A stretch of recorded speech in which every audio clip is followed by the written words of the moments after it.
Hello नमस्कार साथियों, आप सभी को स्वागत है आप सबका अपना परिवार प्रतिज्ञा परिवार पर। दोस्तों, आज आपके सामने केमिस्ट्री का एक टॉपिक मैं लेकर आया हूँ, जल यानी कि वाटर। सबसे पहले आप क्या करिए, इसको स्क्रीनशॉट ले लीजिए भाई, फिर आपका इसको मिट जाएगा तो दिक्कत हो जाएगा। जल्दी से सभी लोग स्क्रीनशॉट लीजिए सारी चीज़ों को, इसी चीज़ को हमें पढ़ाना है यहाँ पे। तो अब हम यहाँ पे आते हैं जल के बारे में। तो जल क्या होता है, सबसे पहले जल को इंग्लिश में वाटर, आप सबको पता है। जल का फॉर्मूला होता है H2O। जल का सूत्र H2O होता है, अर्थात इसे अकार्बनिक यौगिक कहेंगे। क्यों अकार्बनिक यौगिक कहेंगे? क्योंकि यहाँ पे जल के यौगिक में कार्बन का मिलन नहीं हो रहा है। तो जब किसी यौगिक के साथ कार्बन अपना कंपाउंड नहीं बनाता है, यानी किसी तत्व के साथ कार्बन नहीं रहता है, तो उसे हम अकार्बनिक कहते हैं। और जब कार्बन रहता है तो उसे हम कार्बनिक कहते हैं। तो इसलिए इसको हम बोलते हैं अकार्बनिक यौगिक। उसके बाद पॉइंट समझना, एक कोणीय संरचना इसका पूछा जाता है कि जल का कोणीय संरचना किस टाइप का होगा। तो 104 डिग्री 25 मिनट जो है इसकी कोणीय संरचना है जल का। जल कैसा होता है? तो रंगहीन होता है, ना ही इसका कोई रंग होता है। गंधहीन होता है, ना ही इसका कोई गंध होता है। और साथ साथ में यह स्वादहीन होता है, मतलब कि ना ही इसका कोई स्वाद होता है। आपका पूछता है जल का अधिकतम घनत्व, तो 4 डिग्री सेल्सियस पर जल का अधिकतम घनत्व आपको देखने को मिलेगा। 4 डिग्री सेल्सियस पर जल जमता कितना पर है? तो 0 डिग्री सेल्सियस पर। और जल जो है पिघलता कितना पर है? तो आपका 100 डिग्री सेल्सियस पर। इसको हम गलनांक भी कह सकते हैं और इसको हम क्वथनांक भी कह सकते हैं, है ना। क्वथनांक और क्या बोलेंगे, गलनांक। तो ये कुछ आपका बेसिक बात हो गया किसका दोस्तों? तो आपका जल का एक कुछ बेसिक फंडा हो गया। अब हम चीज़ों को एक एक करके सारी चीज़ों को हम यहाँ पे पढ़ने की कोशिश करेंगे। अब यहाँ पे तो ये आपकी जल की बात करते हैं, वाटर की बात करते हैं। तो सबसे पहले जल का प्रकार हम समझते हैं कि जल कितने प्रकार के होते हैं। तो दोस्तों, जल होते हैं आपका 4 प्रकार के। आसुत जल इंग्लिश में से डिस्टिल्ड वाटर कहते हैं, मृदु जल इंग्लिश में से सॉफ्ट वाटर कहते हैं, और कठोर जल इंग्लिश में से हार्डेस्ट वाटर कहते हैं, और भारी जल इसको हैवी वाटर कहते हैं। क्या? हैवी वाटर कहा जाता है। तो ये 4 प्रकार का जल हुआ, आसुत जल, मृदु जल, कठोर जल और भारी जल। तो जल कितने प्रकार का? सो दोस्तों, जल हो गया आपका 4 प्रकार का हुआ, आसुत, मृदु, कठोर, भारी। इंग्लिश में distilled water, soft water, hard water और हैवी वाटर। अब हम बात करते हैं एक एक करके सभी चीज़ों का। आपकी आसुत जल क्या होता है, डिस्टिल्ड वाटर क्या होता है? तो सबसे शुद्धतम जो होती है, वो सबसे प्योर जल जो होता है वो आपका आसुत जल होता है, जिसका फॉर्मूला होता है H2O। लेकिन शुद्ध जल को हम पी नहीं सकते हैं, यह पीने योग्य नहीं होता है, क्योंकि इसकी जो आपका मान होता है 0 ppm। अब आपको लग रहा होगा ppm क्या है? तो जल को मापने की इकाई है, जिसका फुल फॉर्म होता है पर आपका पार्टिकल मिलियन, पर पार्टिकल मिलियन जो इसका होते हैं। और यहाँ पे 0 ppm में मतलब कि जल में कोई भी पार्टिकल बाहर से नहीं होगा, कोई भी कण जो यहाँ पे नहीं होता। तो इसका 0 ppm है, एकदम इसे आप नहीं पी सकते, क्योंकि बहुत ही आपका पीने योग होता ही नहीं। कम से कम पीने योग होने के लिए 200 ppm के आसपास, थोड़ा बहुत कम हो सकता है और ज़्यादा भी हो सकता है, कोई दिक्कत नहीं है। अब यहाँ पे इसे हम किस विधि से द्वारा इसको हम आसुत जल बनाते हैं। आसुत जल तो बनता है, क्योंकि भाई साहब ऐसा तो कुछ है नहीं हमारे पास, तो आसुत जल का निर्माण किया जाता है। तो कौन सा विधि का हम प्रयोग करते हैं आसुत जल का निर्माण करने के लिए? तो उस विधि का नाम है आसवन विधि, बहुत फेमस है। आसुत जल बनाने में किस विधि का प्रयोग किया जाता है? तो क्या बोलना दोस्तों, आसवन विधि का प्रयोग किया जाता है आसुत जल को बनाने में। अब इसका उपयोग हम कहाँ कहाँ करेंगे? तो इसका उपयोग जो है बैटरिक में। आप जो बैटरिक होती है, इन्वर्टर का बैटरिक आपके घर में है, उसमें सल्फ्यूरिक अम्ल के साथ साथ प्योर वाटर है। आप सभी को पता है कि आपका 32% उसमें सल्फ्यूरिक अम्ल है और 68% जो है, 68% जो है उसमें प्योर वाटर आसुत जल पाया जाता है। इसलिए कहते हैं कि बैटरिक में पानी खत्म हो गया, हम बैटरिक के पानी लाने जा रहे हैं। और आप सभी को पता है कि अगर बैटरिक के पानी में सल्फ्यूरिक अम्ल मिलाया जाता है और इसीलिए अगर बैटरी के पानी कपड़ा पर पड़ जाता है तो उसमें आपका सल्फ्यूरिक अम्ल जो है के कारण और अशुद्ध जल होने के कारण आपका कपड़ा जल भी जाता है। तो ये आपका आसवन विधि क्या है, यहाँ पे ध्यान समझिएगा। तो आसवन विधि जो है एक पहले और समझते हैं कि इसका उपयोग बैटरी में करते हैं। घाव को साफ करने में, घाव वगैरह जो हो जाती है उसको साफ करने में हम यहाँ पे अशुद्ध जल का प्रयोग करते हैं। इंजेक्शन जो आपको इंजेक्शन जब भरते हैं तो 1 रुपया में पानी आता है साथ में, इंजेक्शन के साथ वो पानी 1 रुपया में नहीं मतलब उसके साथ ही मिलता है। तो ये जो आपका एक छोटा सा इंजेक्शन जो में पानी जो होती है जिसमें हम डाल के और फिर उसको मोनो शेप में डाल कर उसको मिलाते हैं, है ना। तो जो आपके मिलाने का काम करते हैं तो वो जो इंजेक्शन देने वाला पानी जो होता है वो आपका शुद्ध जल का बना होता है, अशुद्ध जल का बना होता है। इसका और क्या है सर, एक वर्षा जल को भी शुद्ध जल कहा जाता है, परंतु इसका जो मान होता है 250 ppm, अर्थात हम इसे पी वगैरह सकते हैं। कितना आपका 250 ppm होता है, लेकिन उतना भी पीने योग्य नहीं है। यह आपका सबसे शुद्धतम है, लेकिन यह अशुद्ध जल से शुद्ध नहीं है। शुद्धतम यह भी है लेकिन अशुद्ध जल से शुद्ध नहीं है, क्योंकि ये जब वर्षा होती है तो वायुमंडलीय कण इसमें क्या होता है आपका मिल जाता है। कौन कण दोस्तों, वायुमंडलीय कण मिल जाने कारण यह आपका उतना शुद्ध नहीं है जितना अशुद्ध जल है। तो अगर दोनों में शुद्ध की बात किया जाए तो अशुद्ध जल ज़्यादा होता है किससे, वर्षा जल से शुद्ध। अगर पूछे निम्नलिखित में कौन सा शुद्ध जल है, अशुद्ध रहे, वर्षा रहे, तो मृदु रहे, कठोर रहे, तो ऐसे केस में आपको अशुद्ध को मानना पड़ेगा। अगर ऑप्शन में अशुद्ध ना रहे, वर्षा रहे, मृदु रहे, कठोर रहे, भारी रहे, तो ऐसी स्थिति में आपको वर्षा जल को मारना अनिवार्य है।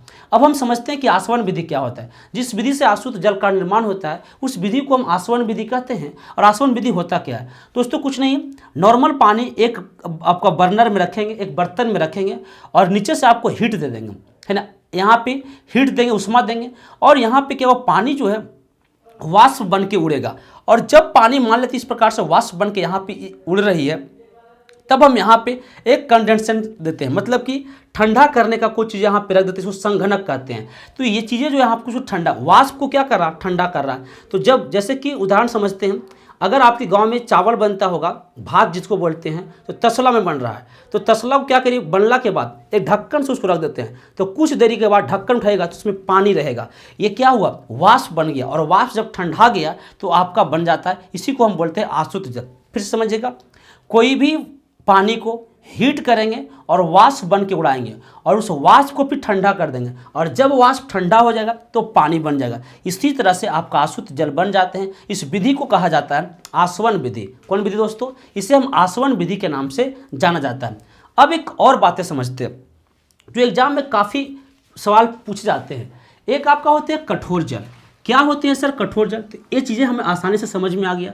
कठोर जल जो है साबुन के साथ झाग बनाती है, यानी कि कठोर जल जो है वो साबुन के साथ क्या बनाती है, तो सबसे पॉइंट यही समझना है, कठोर जल साबुन के साथ आसानी से झाग नहीं बनाता है। कठोर जल ये आपका कहाँ पाया जाएगा, तालाब में पाया जाएगा, और आपका समुंदर में आपको ये जल आपको देखने को मिलेगा। तो ये आपका तालाब के साथ साथ आपको समुंदर में देखने के लिए मिलता है। इसे हम कौन जल बोलते हैं, कठोर जल कहा जाता है। अब हम यहाँ पे कठोर जल की बात करते हैं, तो ये आपका H2O, कैल्शियम और आपका मैग्नीशियम, ये आपकी मतलब कि जल में अगर कैल्शियम और मैग्नीशियम के बाइकार्बोनेट मिला हुआ रहे, अगर जल में कैल्शियम और मैग्नीशियम के बाइकार्बोनेट मिला हुआ रहता है तो उसे कहते हैं जल की अस्थायी कठोरता। क्योंकि यहाँ पे कठोरता 2 प्रकार के होते हैं, अस्थायी कठोरता और आपको अस्थायी कठोरता, और साथ साथ में अस्थायी कठोरता। तो अब यहाँ पे क्या है कि अगर आपके कैल्शियम या मैग्नीशियम के जल के साथ कैल्शियम और मैग्नीशियम के बाइकार्बोनेट रहेंगे तो हम बोलेंगे यह अस्थायी कठोरता है। क्या है, अस्थायी कठोरता है। अगर हम बात करते हैं कि कैल्शियम या मैग्नीशियम के क्लोराइड या सल्फेट अगर इसमें रहेगा तो इसे हम बोल देंगे अस्थायी कठोरता।